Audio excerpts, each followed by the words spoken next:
Oo, kumain na sila. Nagluto na. Ayan, kainin mo na yan pa habang naghihintay kayo. May tubig na yan. O, paano paalis mo na ako? Oh, sige. Oo. Enjoy ka lang dyan.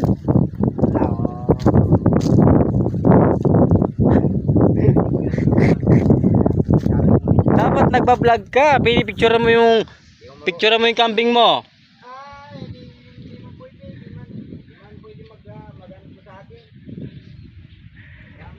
Wah. Wah, pa, muna na ako. Ah. Ay. Nawala si Junjun. Ayun sila, oh, napunta doon. Oo nga.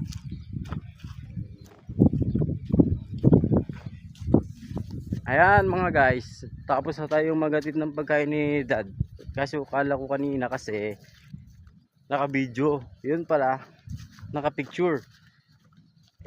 Sabi ko pa naman kanina sa aking vlog, tamado na ako kasi nakatagay nga ako ng konting-konti. Kaya yun. So well anyway, at least mission accomplished. Ngayon, titignan natin ang ating daanan. Hihi! Ayan.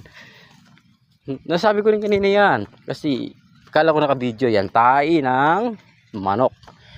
So yan guys, tahi ng manok yan. No? Kung nakikita nyo. Oo. Tinan mo. Hamuin ko pa ha. Baho. Pero well anyway, okay lang yun. At least nalaman nyo yan. Dati kasi poultry ito. Yan. Ang lawak ng lupain namin, ano?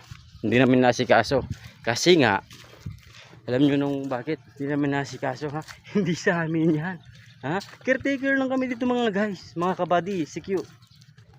Caretaker lang kami dito. At least, kahit paano, kung sakali man na kayo'y nagtrabaho at yumaman, alam niyo yung gagawin sa buhay ninyo na itong pinapakita ko na to, 56 years na si mama and my dad dito, oh. Yan, oh. 56 years na sila dyan. Hanggang ngayon, wala pang sariling lupa't bahay kami. Nakikita rin lang kami sa lupang hindi sa amin, guys. Share ko lang yung mga hirap at ano namin dito sa hindi sa aming lupa. Kala nyo sa amin yan, hindi. Ayan, oh. Pero kahit pa paano may kaibigan naman ako.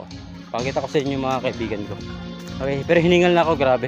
Ayun yung misis ko, nakasilip na sa may pinto. Ayun o. Ayun o. Ayun sila o. Ayun mga kaibigan ko. Wala, nagbabalag ako.